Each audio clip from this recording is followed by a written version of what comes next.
to start our trip through time, 70 years of Corvette. I'd like to welcome you to our anniversary event, and it's so good to see everybody here today. We usually see a crowd this big and eat one of our things on a Thursday, so it's great to see all of you here to talk about this great history of the cars around us and the car behind me.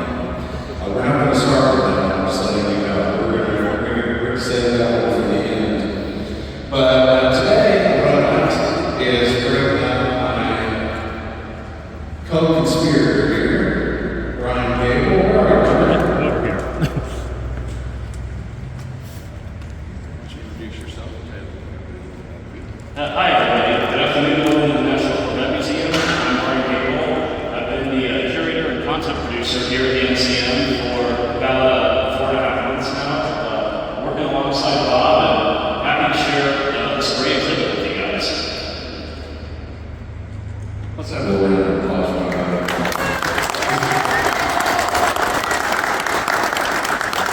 Anybody who has worked with me for 4.5 months deserves a little appreciation. So, and he represents that next generation of Corvette historians. One of the things I really like about Bryan was initially I gave him this little project to mention something about a car, and the next time we got together, he told me his whole history like he was reading it off of a piece of paper, and I'm going, dude, what? You know, he's a lot he would never know. He was just popping that out. So, the future is as good as I can tell you that. So, over the last 20 years, the NCM has been the place where friends like us get together to celebrate the history of Corvette, celebrate being a part of the history of Corvette. And in all that time, we have told the stories of Corvette about the creators, the people at GM, the engineers, the designers, and the leaders that we see around us now. We talked about the racers, the privateers, the people who risked it all when GM was not racing after the racing day ended to make Corvette racing history happen.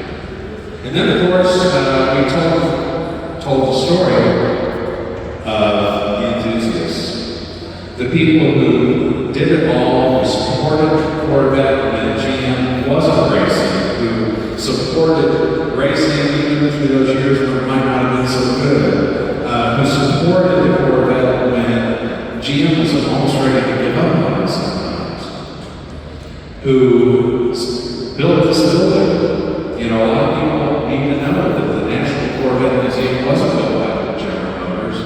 It was built by people who love Corvette. Thank you. Yeah, thank you.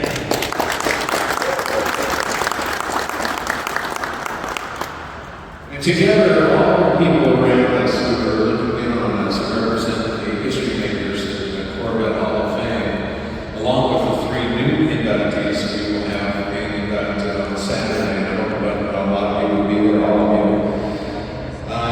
You guys are part of that enthusiast story as well. So when it came time to come up with an idea for a 70th anniversary discussion, there was a lot of talk about how we were going to do it. And we've done exhibits on design, right? We've got the third about design here. We've done exhibits on racing, the performance guide. And throughout all of this, the story of GM engineering. So we thought, what story can we tell for the 70th anniversary? And that's what dawned on us, that all of these stories together, and all of these chapters, and all of these characters, including you guys, who make up this great story, ultimately, the story of Corvette is a love story. And that's what we're going to kind of explore as we go through the exhibit here today. Why don't I give you 3 games? All right. So let's see, where were we? Okay, so that's what brought us to an American love story 70 years of Corvette.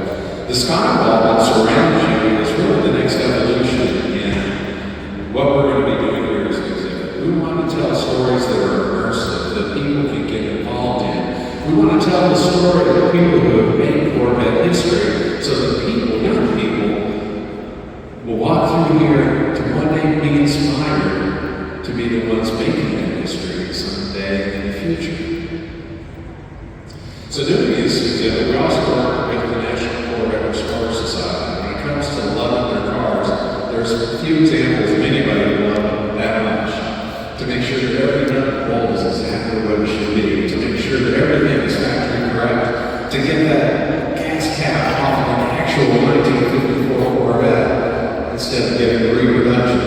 You know, those are the kinds of guys and girls who love their cars enough to preserve that history in an amazing way, to make each one of these cars a driving example of that car's history the day it was made. So, we're going to go ahead and get started with this actual trip through time, but we're not going to start here, even though we're the most logical place, because if I started here, everybody would leave by the time I got to the next one. So I'm going to invite all of us to go across to the other side of this fire to begin our tour. So, okay, we're going to get started with this 1953 Corvette. So you guys heard Bob put it very well. A lot of the cars that we selected for this exhibit have some historical significance, cars that take all the way through the 70-year history of the Corvette. So this is a great place to start as any. This is a fully, expertly restored 1953 Corvette. And this is, as you can see, a cutaway version of the car. And what's really cool about this car in particular is that this is the frame of production Corvette number 003. And if you look real closely, you should be able to see 003 stamped on the frame there. But this is such a neat piece because it gives us a great example of what one of the very first production Corvettes looked like, both from the outside and from the inside.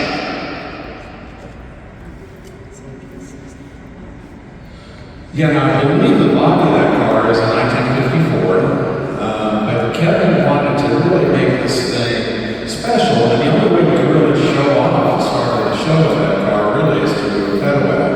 What's funny about it, though, is when we decided to take him up on his offer to drive the car, we drove this thing around the museum, and we shot a lot of video of it, but we kept having to stop because people wanted to see this thing up close themselves. So, yeah, we did a lot of driving on it, but it was mostly talking. This next car is a 1957 Corvette, and you might recall that 1957 was the year that the Automobile Manufacturers Association got together and decided to put a ban on racing. And that did not stop Zora Marcus Dunlop from thinking about racing. And this is one of the cars that he had come up with to help privateer racers win. This is called an Air Box car, and basically only 43 cars were made. And the idea was kind of an early idea of getting air into the fuel injection system and brakes. This car is owned by Mike McCann, Mr. President of the NCRS. Mike is an interesting guy. Is he here? Come on. Good. I'm glad I can talk about it.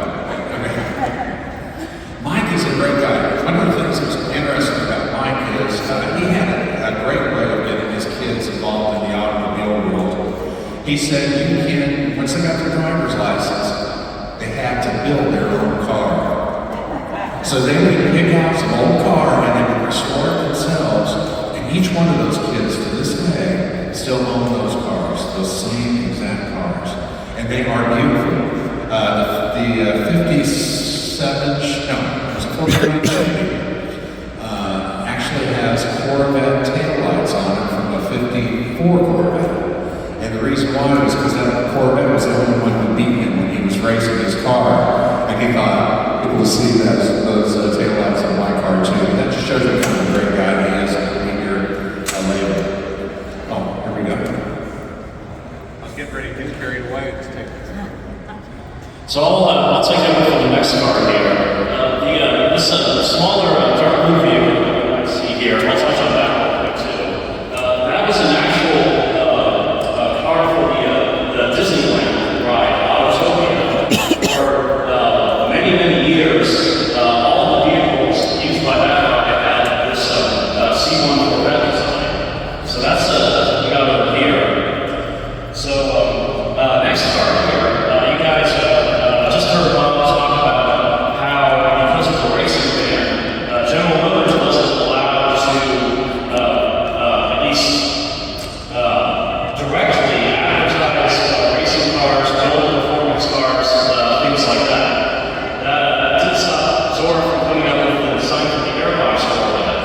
And this car that we see here is kind of the next evolution of that. This is one of the original Z06 Corvettes from 1963. And the Z06 name comes from the Z06 regular production option, where essentially if you wanted this car, you would just have to check, maybe the Z06 option on the order form. And that would give you all kinds of specialized racing equipment, including the 427 big block engine.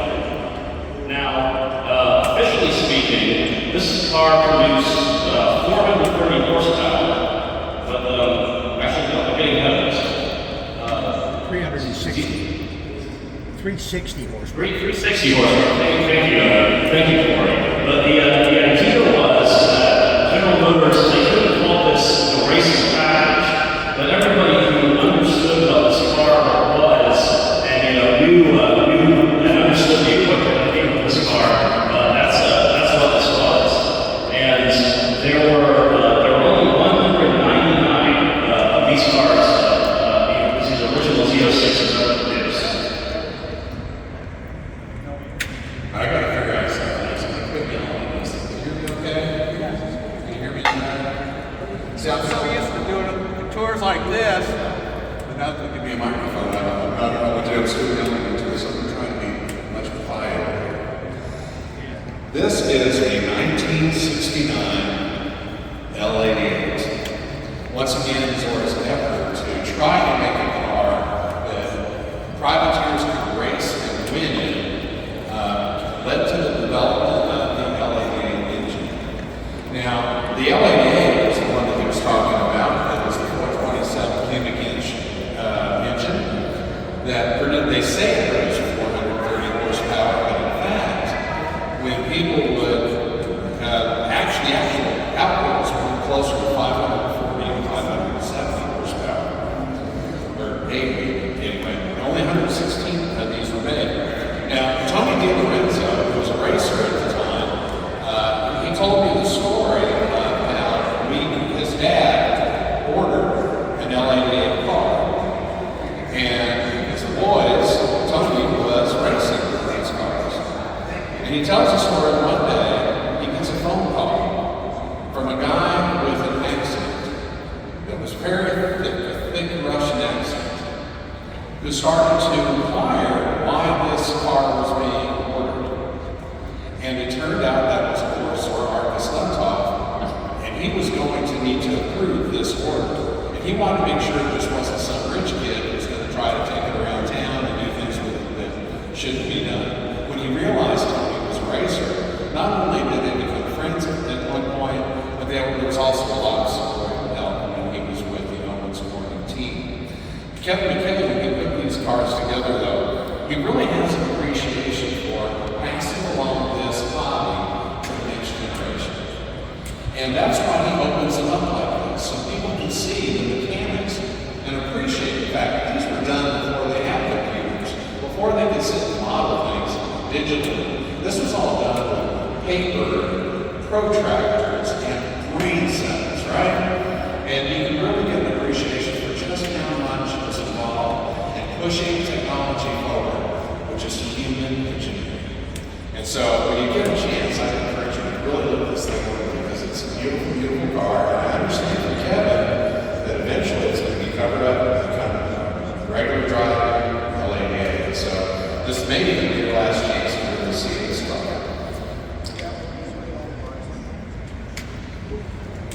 So this car that you guys see over here, this is super cool. lot like the LA8 that Bob just talked about. This was almost like the equivalent of buying a street legal race car. And much of the same thing we have the 1971 CR Studio over here. Now this one is super special because in the whole history of Corvette, there were only 12 of these ever made. And this one, as you probably noticed, it looks brown, right? And the reason for that is because the original owner of this car wanted a black CR2 Corvette. The trouble was that GM didn't offer black as a color for Corvettes in 1971. So the original owner said, well, okay, just let me have the car in primer and I'll paint it black myself. So this car has been restored back to that original primer appearance that it had. It's now in the second owner.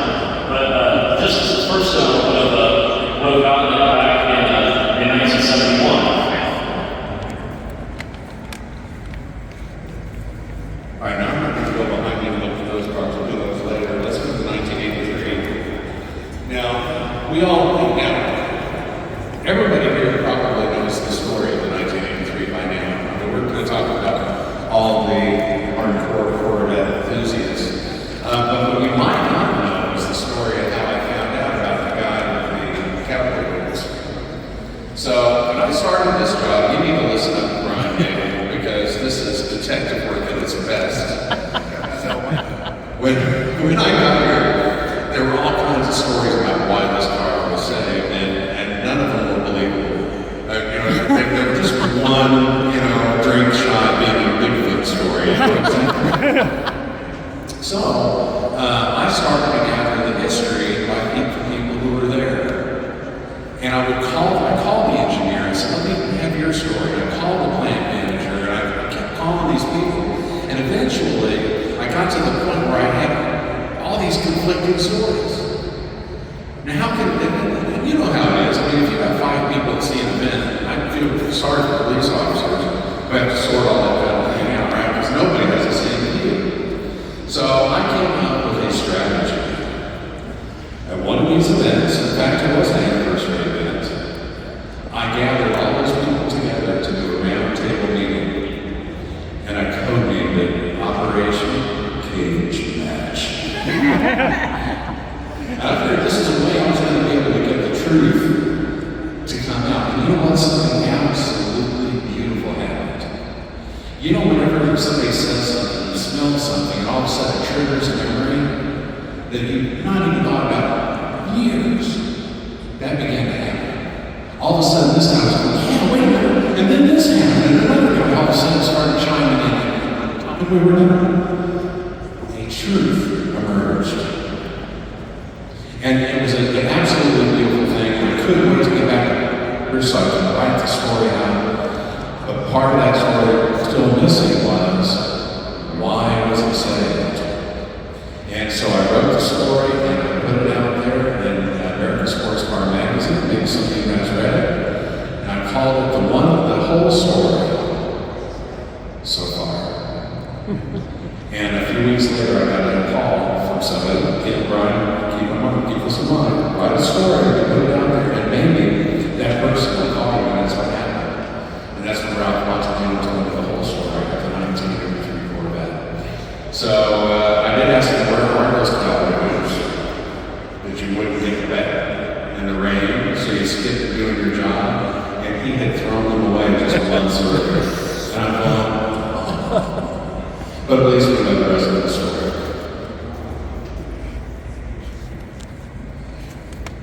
So as many of you guys will know, through the 1970s, through the 1980s, changed quite a bit. GM had to face new regulations, new emission standards that often took away a lot of the horsepower that was in the Corvettes through a lot of the 60s.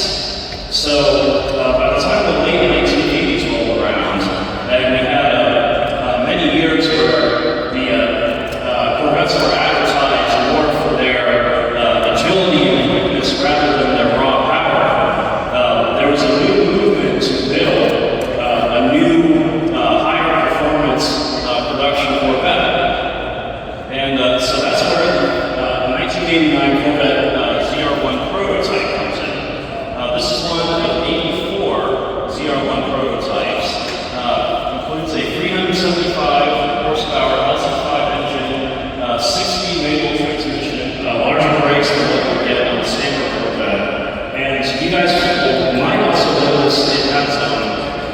a little bit of a wider, bigger track than the regular 1989 Corvettes. That was by design to accommodate some of the engineering that we put into this car to get that extra performance out of it. Of course, all those specialized parts commanded a higher price for this car, which the Z01 was kind of infamous for back in its day. But this was kind of the car that set a new standard for that next wave of what that higher performance version of the Corvette would be. Yeah, if you think about it, Corvette horsepower is really going down. That's that third generation. I had when I was living in California, a dark hair was considerably longer and it was much hotter than what I have right now. I had a 1976 Corvette that had a whopping 195 horsepower. I think it was all it was in. Couldn't get out of its own way. But you know what? 1979, they sold more Corvettes than any other year. Because people, this is where the enthusiast comes in. Okay, we can't have a performance, we still can have the style. We can still have the energy. We can still have the lifestyle. So this is when David McClellan came along and said, okay, wait a second, we got to get that power back. And this is what led us to, eventually, the 2001 Z06. You know, I'm going to quit my job and become a radio announcer. This is love when it's bike day. Anyway, so earlier my friend Bryan Gable told me the story of the Z06 from 1963. Of course, it stopped after 199 cars, but something was going on in popular culture at that time. Cars were racing again. By the time we got up to this fourth generation car, we were beating Porsches in that car.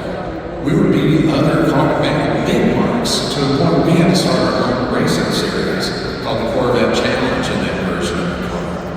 So when the much more capable C5 came along, the architecture was such where it had more like 50-50 weight distribution. And they were looking to do something to get people on the track. And so that's when our good friend Jim Perkins, God rest his soul, great man, suggested a car called the Billy Bob. That's what he named it, the Billy Bob. Not terribly sexy of a name, right? Not Bob, but you get what I mean. He wanted to call it a decontented car that could go do track days because people were really starting to enjoy going to the track in their cars. And he wanted to give them a car that would pull that off. So they took all the extra weight out of it, and then they went ahead and created this amazing car for another reason too. Because this is also the year that Corvette Racing won the very first time in Le Mans. It was in a Z06, their Z06 variant. They started racing in 1999, but the Z06 was the beginning of winning. So they won their very first 24 hours of Le Mans in 2001. They won the overall race at Daytona, the 24 hours of Daytona, which began to put Corvette on the map. I wish I could have timed this where the racing was going on. I'm like, darn it. Okay, let's start over. Let's just hold on. Get around to it. So this is one of my favorite cars in our collection. It's appropriately named Blue Devil, and this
VLE at the time, vehicle line executive, which was basically the chief engineer of the car.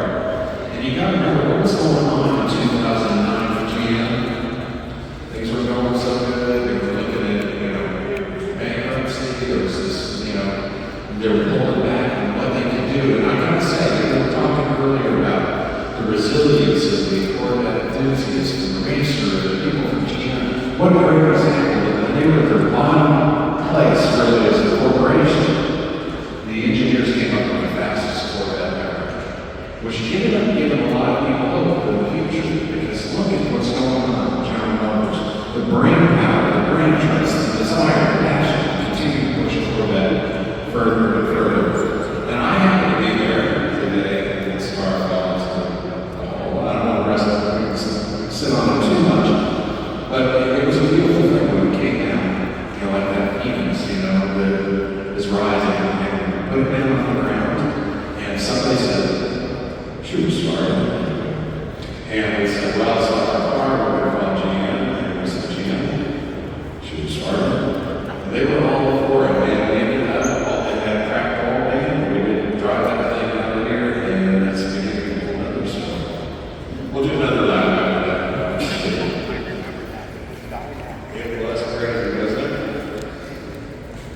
Let's see, this is the C7 Corvette. And this was at this point to go back in time just a little bit, back in 2009 when Tom Wallace was the chief engineer, they were gearing up to start designing a mid-engine Corvette.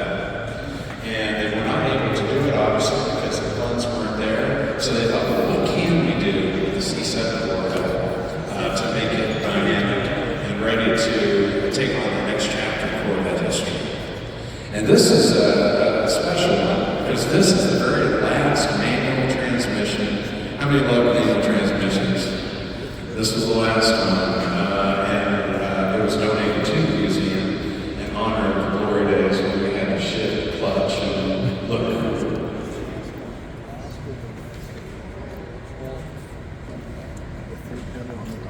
So we'll get into the new era, the era of the C8 era.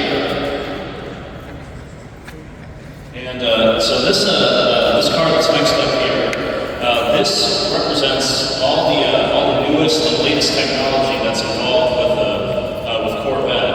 This car is called the 2024 Corvette E-Ray, and what you're looking at here is the first hybrid version of the Corvette. It uses an LT2 V8 engine combined with an electric all-wheel drive system. Now, working together, both the engine and the all-wheel drive system produce 655 horsepower, and that allows the E-Ray to accelerate from 0 to 60 in just 2.5 seconds. 2.5 seconds, quickest Corvette ever created right here. Other cool stuff about the E-Ray, it's well equipped to handle all sorts of different driving conditions, rain and mud and snow and ice. Something that's also cool about this, there's a stealth mode function, and that allows you to drive short distances just solely on electric